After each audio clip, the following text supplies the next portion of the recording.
मित्रांनो नमस्कार. मी अथर्व गोसावी. स्वागत आहे सर्वांचं आजच्या आपल्या एका नवीन व्हिडिओमध्ये. या व्हिडिओमध्ये आपण बघून घेणार आहोत की क्रिप्टोच्या फ्युचर्स आणि ऑप्शन्स मध्ये नेमका फरक काय आहे किंवा काय केलं पाहिजे, आपण काय करणं बेस्ट आहे ते. तुम्हाला माहिती आहे आपल्या चॅनलवरती आपण क्रिप्टोच्या फ्युचर्स ट्रेडिंग बद्दल सुद्धा बरेच व्हिडिओ बनवलेले आहेत.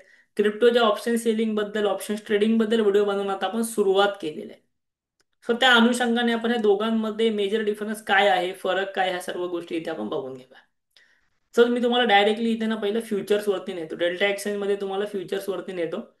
जेव्हा पण तुम्ही डेल्टा एक्सचेंज मध्ये ट्रेड करता, तुम्हाला व्हिडिओच्या डिस्क्रिप्शन मध्ये लिंक आहेत अकाउंट ओपन करण्यासाठी डेल्टा एक्सचेंज मध्ये. तिथे तुम्हाला आपला कोर्स वगैरे सुद्धा फ्री भेटणार आहे. पण जेव्हा तुम्ही डेल्टा एक्सचेंज मध्ये फ्युचर्स ट्रेडिंग करताना, तेव्हा तुम्हाला एक अप टू 200x मार्जिन भेटतं बिटकॉइन आणि इथेरियम वर, आणि बाकी 100x मार्जिन भेटतं. सुद्धा तुम्ही फ्युचर ट्रेडिंग करता, तुम्हाला मार्जिनचा बेनिफिट भेटतो ह्याच्यामध्ये. पण फ्युचर्स ट्रेडिंग करताना जेव्हा तुम्हाला मार्जिनचा बेनिफिट भेटतो ना 200x, तेव्हा या फ्युचर्स मध्ये एक लिक्विडेट प्राइस सुद्धा असते. लिक्विडेशन प्राइस म्हणजे मी तुम्हाला शिकवलंय ऑलरेडी. लिक्विडेशन प्राइसचा अर्थ काय, की समजा 200 पट मार्जिन वरती तुम्हाला 1,000 रुपये तुमच्याकडे फक्त आहेत ना, तर ह्या 1,000 रुपयात तुम्ही 2 लाखाचा फ्युचर बाय करू शकता. ठीक आहे. 200x मार्जिन यूज करून तुम्ही 1,000 रुपयामध्ये 2 लाखाचा फ्युचर जो आहे तो नक्कीच तुम्ही इथे बाय करू शकता. पण ह्याच्यात काय होणार, 2 लाखाचा फ्युचर तुम्ही बाय केलाय पण तुमचे स्वतःचे लागले 1,000 रुपयेच. जेव्हा तुम्हाला ह्या बाईंग पोझिशन मध्ये 1,000 रुपयाचा लॉस होईल ना, तेव्हा ही पोझिशन लिक्विडेट होणार, म्हणजे ही पोझिशन एक्झिट होणार. तुम्ही म्हणाल ठीक आहे, 1,000 रुपये गेले तर मला काही फरक नाही पडत, पण मला 2 लाखाचा ट्रेड तर भेटतोय, त्यात जर प्रॉफिट झाला तर मोठा प्रॉफिट होईल. पण लक्षात घ्या, ह्या 2 लाखाच्या ट्रेडवरती 0.5% जरी मूव आली ना, 0.5%, तरी तुमचा ट्रेड एक्झिट होतोय. 0.5%ची, अर्धा टक्क्याची जरी मुवमेंट आली तरी तुमचा ट्रेड एक्झिट होतोय. का? कारण अर्धा टक्क्याची मुवमेंट आली 2 लाखावर की 1,000 रुपयाचा लॉस होतोच आहे. आणि 1,000 रुपयाचा लॉस झाला की तुमचा ट्रेड एक्झिट झालं. भले तुम्हाला प्रॉफिट 2 लाखावरती दिसेल, पण लॉस पण 2 लाखावरतीच दिसणार, हे विसरायला नको फ्युचर ट्रेडिंग करताना. त्यामुळे फ्युचर ट्रेडिंग करताना पहिला पर्याय, मार्जिन सांभाळून वापरायचं. उगाच 200 पट, 100 पट, 50 पट मार्जिन उगाच वापरायचं नाही. ठीक आहे. 5 ते 10 पट, 20 पट मॅक्सिमम मार्जिन तुम्ही वापरू शकता. तर फ्युचर ट्रेडिंग मध्ये तुम्हाला लिक्विडेशनचा धोका असतो, तुमची पोझिशन लिक्विडेट होण्याचा धोका असतो. क्लिअर आहे.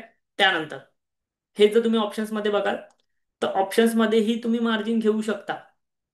पण ऑप्शन्स मध्ये मार्जिन, तुम्ही जर ऑप्शन बायर असाल तर, हा झाला पहिला मी तुम्हाला सांगितलं फ्युचर ट्रेडिंगचा ड्रॉबॅक. आता सांगतो ऑप्शन ट्रेडिंगचा ड्रॉबॅक काय. ऑप्शन मध्ये तुम्ही ऑप्शन बाईंग करताय ना, तर सेम फ्युचर्स ट्रेडिंग सारखं तुम्हाला लिक्विडेशनचा वगैरे धोका असतो, पण ऑप्शन ट्रेडिंग मध्ये डेली एक्सपायरी असते. ऑप्शन ट्रेडिंग मध्ये डेली एक्सपायरी असते. तुम्ही जर ऑप्शन बाईंग करताय, तर तुम्हाला प्रीमियम डिकेचा लॉस सहन करावा लागू शकतो, कारण डेली एक्सपायरी म्हणजे रोज संध्याकाळी 5:30 ला ऑप्शन एक्सपायर होतात. त्यावेळेला थिटा डिके जास्त असतो, पूर्ण दिवसामध्ये तुम्हाला त्याचा नुकसान भोगावं लागू शकतं. तर तुमचा ट्रेड साईडवेज राहिला, तुम्हाला ऑप्शन बाईंग मध्ये लॉसच होणार क्रिप्टोच्या. क्रिप्टोच्या ऑप्शन बाईंग पासून लांब राहायचं. जसं फ्युचरमध्ये मोठ्या मार्जिन पासून लांब राहायचं ना, तसं क्रिप्टोच्या ऑप्शन्स मध्ये ऑप्शन बाईंग पासून लांब राहायचं. सेलिंग जरूर करायची.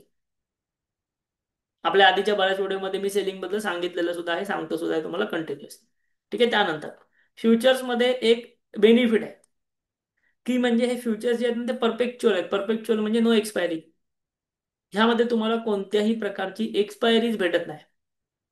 तुम्ही एकदा होल्ड केलात, होल्ड करून ठेवू शकता तुम्ही किती पण वेळ, किती पण वर्ष. पण ऑप्शन्सचा ह्याच्यामध्ये या कंडिशन मध्ये ड्रॉबॅक असा आहे, ऍक्च्युली ऑप्शन मध्ये एक्सपायरी हा ड्रॉबॅक नाही. जे ऑप्शन सेलर आहेत त्यांच्यासाठी ऑप्शनची एक्सपायरी हा ड्रॉबॅक नाहीच आहे. पण जे ऑप्शन बायर आहेत ना, त्यांच्यासाठी ड्रॉबॅक काय, की डेली एक्सपायरी आहे.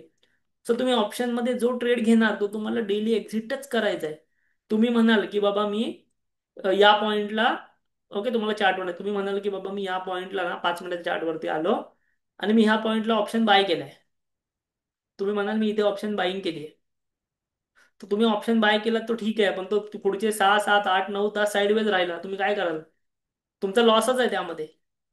कारण की ते डेली एक्सपायरी आहे. तुम्हाला माहिती आहे मला उद्या 5:30च्या आधी हा ट्रेड एक्झिटच करायचं एनी हो काही होते. मला 5:30च्या आधी ट्रेड एक्झिट करायचा आणि तोपर्यंत मुवमेंट नाही आली ना, गेलं तुमचं ऑप्शन शून्य झालं मग तुम्हाला लॉस झाला. सो ऑप्शन बाईंग मध्ये हा एक नुकसान आहे की तुम्हाला डेली एक्सपायरी आहे. बट हे जर तुम्ही ऑप्शन सेलर आहात तर तुम्हाला अरे वा मला डेली एक्सपायरी आहे. आता पुढचा जो व्हिडिओ आहे ना त्यामध्ये मी तुम्हाला ऑप्शन सेलिंगची डेली स्ट्रॅटेजी आणतोच आहे तुमच्यासाठी. पण जर तुम्ही ऑप्शन बाहेर आहात तुम्हाला याच्यामध्ये नुकसान आहे तुमची डेली एक्सपायरी असणं. क्लिअर आहे.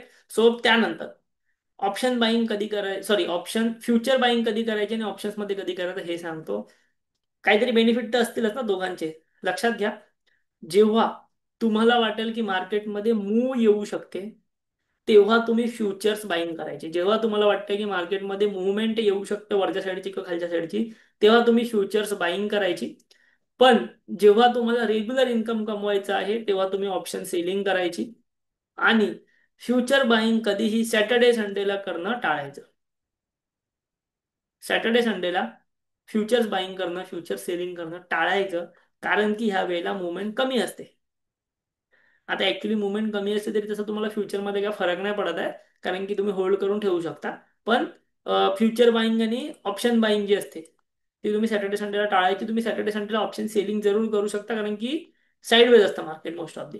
सो ऑप्शन सेलिंगला तुम्हाला त्यामध्ये बेनिफिट होतो. सॅटर्डेची एक्सपायरी, संडेची एक्सपायरी, दोन एक्सपायरी असतात. बेनिफिट होतो तुम्हाला. सो अशा प्रकारे तुम्हाला फ्युचर्स आणि ऑप्शन मध्ये मेन डिफरन्स आहे. मी तुम्हाला हेच सजेस्ट करेन, ऑप्शन बाईंग पासून कम्प्लिटली लांब राहा. ऑप्शन बाईंग नको, ऑप्शन बाईंग पासून कम्प्लिटली लांब राहा. तुम्ही फक्त ऑप्शन सेलिंग आणि फ्युचर्स ट्रेडिंग करा. फ्युचर्स ट्रेडिंग कधी करा, जेव्हा मार्केटमध्ये मोठी मूव्ह येण्याची शक्यता आहे तेव्हा करा. सेलिंग तुम्ही रेग्युलरली करू शकता. क्लिअर. सो हा मेन डिफरन्स आहे. आणि अजून एक मेन डिफरन्स म्हणजे तुम्हाला म्हटलं की ह्याच्यामध्ये ऑप्शन मध्ये डेली, वीकली, मंथली एक्सपायरी असतात. फ्युचरमध्ये अजिबात एक्सपायरी या ठिकाणी नसते. क्लिअर आहे. सो त्यामुळे जर तुम्ही जे काही करत असाल त्यामध्ये ऑप्शन बाईंगला कधीच इन्क्लूड करू नका. मुवमेंट येणार असेल तरच फ्युचर ट्रेडिंग करा. आणि जर तुम्हाला रेग्युलर इन्कम हवाय, मार्केटच्या टाइमचा फायदा घ्यायचा, मार्केटमध्ये बसून पैसा कमवायचा, तर ऑप्शन सेलिंग हा तुमच्यासाठी बेस्ट पर्याय आहे. कारण फ्युचर्स ट्रेडिंगमध्ये कोणत्याही प्रकारचा टाइम डिके नसतो. तुम्ही म्हणाल मी फ्युचर्स होल्ड करून बसतो, कोणताही टाइम डिके नसतो. तो परपेच्युअल फ्युचर म्हणजे विदाउट एक्सपायरी तो कंटिन्यू चालूच असतो. सो हा मेन डिफरन्स आहे ऑप्शन्स आणि फ्युचर्स मध्ये, क्रिप्टोच्या. सो दोघांमध्ये कन्फ्युज नका हो की मला एखादा ट्रेड घ्यायचा तर मी काय करू, ऑप्शन बाय करू की फ्युचर बाय करू. ऑब्विसली तुम्ही फ्युचरच बाय केला पाहिजे. जर तुम्हाला ह्या जेवढ्या मी स्ट्रॅटेजी शिकवल्या आहेत ना, इंडिकेटर बेस किंवा ऑप्शन बाईंगच्या नाही सॉरी, क्रिप्टो बाईंगच्या, त्यात तुम्ही फ्युचरच बाईंग केली पाहिजे. ठीक आहे. सो तुम्हाला जर डेल्टा एक्सचेंज मध्ये अकाउंट ओपन करायचं असेल तर व्हिडिओच्या डिस्क्रिप्शन मध्ये लिंक आहे. हा आपला जो कोर्स आहे क्रिप्टोचा ऍडव्हान्स कोर्स, हा तुम्हाला भेटेल सर्वांना जर तुमचं डेल्टा एक्सचेंज मध्ये आमच्या अंडर अकाउंट असेल तर. ठीक आहे. भेटूया आपण पुढच्या व्हिडिओमध्ये. व्हिडिओ लाईक करा, कमेंट करा, आपल्या चॅनलला जरूर सबस्क्राईब करा. थँक्यू. धन्यवाद.